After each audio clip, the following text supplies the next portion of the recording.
From CPRE and the CPRE Knowledge Hub, this is Research Minutes, a weekly look at new and important research in education. Today we look at community college and a growing number of institutions that have begun offering bachelor's degrees in recent years.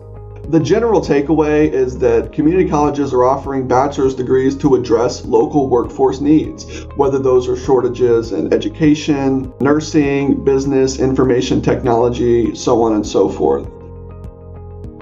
According to a new study, however, those programs can have notable impacts on college tuition and fees. What we found was when community colleges offered bachelor's degrees, they then went and increased their tuition and fees between 7.9% and 10.4%. We welcome study co-author and University of Florida researcher Justin Ortagus, who joined CPRE Knowledge Hub managing editor Keith Heumiller to discuss his findings and some important implications for higher ed policy and future research. I think this is one of the more understudied state policy issues in higher education research. And I just think in general, we don't know enough about the effects of community college baccalaureate programs. That's right now on Research Minutes.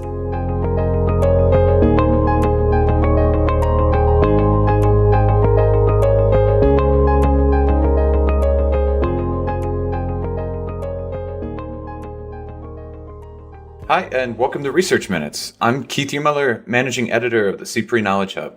Today, I have the pleasure of speaking with Justin Ortagus, assistant professor of higher education administration and policy and director of the Institute of Higher Education at the University of Florida College of Education. Thanks for joining us, Justin. Thanks, Keith. I'm excited to talk with you. And again, thanks for having me on.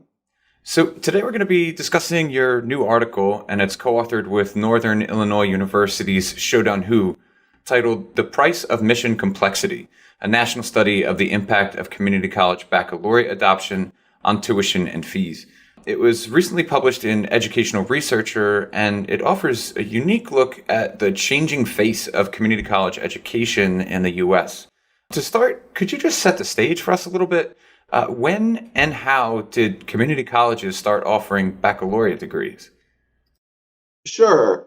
Basically, in the late 1980s, West Virginia was the first state to authorize their community colleges to be able to offer bachelor's degrees. And what that looks like is a community college will need to request and then ultimately receive approval from the state to be able to offer the bachelor's degree. So this was something that happened in kind of a limited capacity during that time. But really, the movement took a little bit of a boost whenever you think about Senate Bill 1162 in the state of Florida. And that's really when a lot of the community colleges, which started with Florida's oldest community college at St. Petersburg Junior College, allowed their community colleges to offer bachelor's degrees. And really the logic behind that is trying to meet the local workforce demand and be responsive to the local community and economic needs. So once that took place and kind of got rolling, that's really what it looks like as far as the logic behind and the starting point for community colleges offering bachelor's degrees.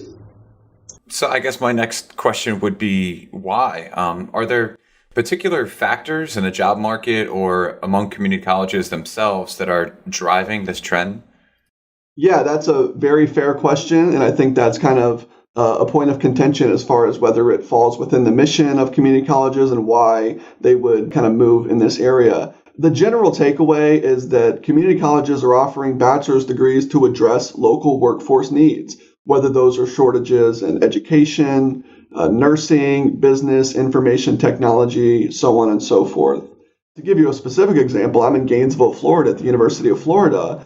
And what was happening here locally is a lot of our students who were getting accounting degrees would kind of go elsewhere and they weren't staying in our local community. So we had a local shortage in accountants. So what happened was our local community college, which is now Santa Fe College, offered a Bachelor of Science in accounting to kind of directly meet that local workforce need. So this is kind of the general purpose, and I would say that's the main takeaway as far as why community colleges are offering bachelor's degrees. I know that community colleges across the country and in varying communities have struggled in recent years with enrollment and declining funding and have been looking for new creative ways to try and address that. Do you think that there's a financial motive at play here at all?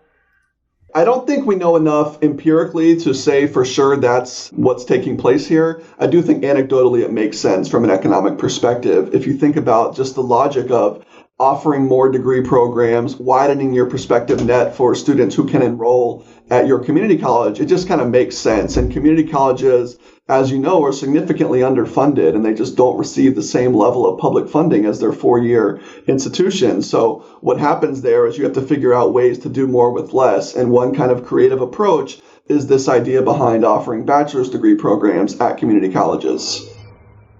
So what drove you to conduct this study in particular? Were there concerns among higher ed experts about CCB programs or questions that you felt needed to be addressed? I do think there are definitely concerns for community college baccalaureate degree programs and thinking about the implications and the effects of those programs. The major concern that I hear typically when having conversations related to this topic is this idea behind mission drift. And the general concern is that if community colleges are offering bachelor's degrees, they may be moving away from their traditional mission of affordable, open access, sub-baccalaureate education. And by doing that, they're really kind of just duplicating what the 4 years are already doing. And that's a concern I definitely understand, and I can see the logic of that concern. But what I would say to that point is that community colleges have complex missions, and the idea behind serving local workforce need is a major component of the community college mission. So it's a complicated issue. So these are just things that I think we need to know more about what happens when community colleges offer bachelor's degrees.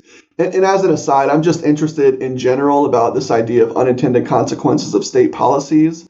And that's kind of a motivating factor as well. So when my co-author, Xiaodan Hu, and I were really wondering about this topic and talking through the logic of the study, we wanted to focus specifically on, whether the cost associated with kind of launching and maintaining these new bachelor's degree programs would then go and drive up tuition at, these community college baccalaureate adopting institutions. So that's what kind of led to our initial interest in this study. And it doesn't sound like a very easy question to answer. Could you give us a general overview of how you approach this work? I think one of the really nice benefits of this study is that it's a national study, and we're focusing on all community colleges that were offering bachelor's degrees during the time period of our study, which was roughly 2001 to 2014.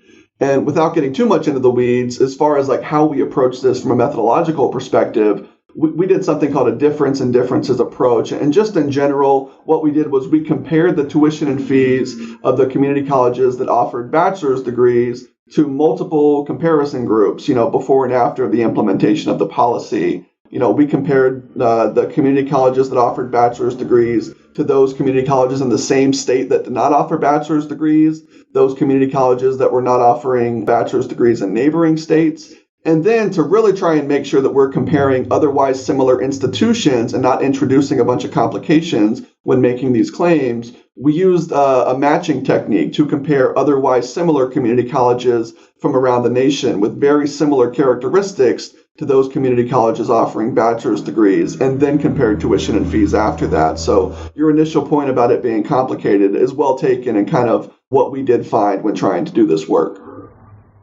So after all that work, what did you find? How have CCB programs impacted tuition and fees at those colleges compared to your comparison group? What we found was when community colleges offered bachelor's degrees, they then went and increased their tuition and fees between 7.9% and 10.4%. And another kind of question we were interested in is, quite often what happens is that these community colleges that are offering bachelor's degrees are only offering a single bachelor's degree or two, a very small number. So what we wanted to do was see what happens whenever we look at those community colleges offering a larger share of bachelor's degree programs at their institution. And what we found was that those tuition increases grew even larger when we focused on community colleges that offered at least 10% of their total degree programs as bachelor's degrees. And those percentages varied according to the comparison group, but the general takeaway was consistent and robust across our different models. Significant findings. So we're obviously in an era when college costs from community colleges through graduate programs are a pressing concern for students and families, and for good reason. I'm curious, what do you think the implications are here? I'm sure it's not as simple as CCB programs lead to higher tuition fees, so they must be bad. I really appreciate that question because I think you're exactly right. It's truly not that simple. And the last thing we want to do is come across as saying community college baccalaureates are bad because they can increase tuition and fees. I think a really important point here to talk a little bit about the nuance of these offerings is that a lot of community colleges, what they'll do is they'll charge different tuition for the lower division courses, typically their associate degree program courses, and the upper division courses. So we don't necessarily view increases that are restricted to bachelor's degree programs as problematic in nature. We understand the logic behind that it's going to be more expensive to launch those specific programs, especially when you think about the local 4 years are going to have a higher price option, so students can save money in the long run. We honestly think that's a positive outcome for those students. The reason this is complicated, and we would argue there are some also questions related to the effect of this policy on tuition, is whenever we restricted our analyses to focus specifically on those institutions that charge the same tuition and fees for all degree programs, whether that's associate degree or bachelor's degrees, we still saw effects and found that, tuition and fees would increase following the adoption of community college baccalaureate programs. So the big takeaway for us is it's not a simple issue. We think it absolutely benefits students in ways where if you are location constrained or you want to take a bachelor's degree program at your nearby community college, in general, it's going to be a lot less than the comparative 4-year degree program, and we think that's a major takeaway that needs to be clear. We would just argue that just increasing tuition across the board could be problematic for those students who are not in those specific community college baccalaureate degree programs. Given the complexity of this issue, I can kind of guess your answer to this final question, but do you think there are opportunities here for future research, either for you or others who are working in higher ed? I really do. And I think this is one of the more understudied state policy issues in higher education research. And I just think in general, we don't know enough about the effects of community college baccalaureate programs. And it's a growing area. Now there are 20 states and over 100 institutions. So this is something that really is ripe for further study. I do have some collaborative work that's kind of in the hopper with my colleague at University of Florida, Dennis Kramer, and one of our outstanding doctoral students, Jackie Donovan, where we're focusing on the effect of community college baccalaureates on kind of nearby bachelor's degree production and enrollment at 4-year universities and kind of seeing if there are some interesting competitive effects going on. And earlier you asked about the financial implications, and I do think that's something we're going to continue to focus on, not only me, but my colleague, Dr. Shut-On Hu at Northern Illinois. So there's plenty of opportunities for a lot of quantitative work. One thing I would like to add is I also think this area is really an interesting focus for folks who want to do qualitative work and learn more about what's happening in this space, to talk to policymakers, folks who are working at these community colleges offering bachelor's degrees, and really seek to better understand what's happening when these bachelor's degrees are offered at community colleges. And maybe more importantly, how can we leverage these learnings to think about how to optimize not only future practices related to this area, but also future policies at the state level, and try to avoid some of these unintended consequences and make sure that when we're implementing these policies, we're doing so to the benefit of these students. Well, Justin, this is just fascinating work, and I want to encourage all of our listeners who are interested in it to read the full article. Again, it's titled "The Price of Mission Complexity, a National Study of the Impact of Community College Baccalaureate Adoption on Tuition and Fees," and that's been published in Educational Researcher. Justin Ortagus, thanks so much for joining us today. Thank you, Keith. It was a pleasure. Thanks for listening to this week's Research Minutes, presented by the CPRE Knowledge Hub.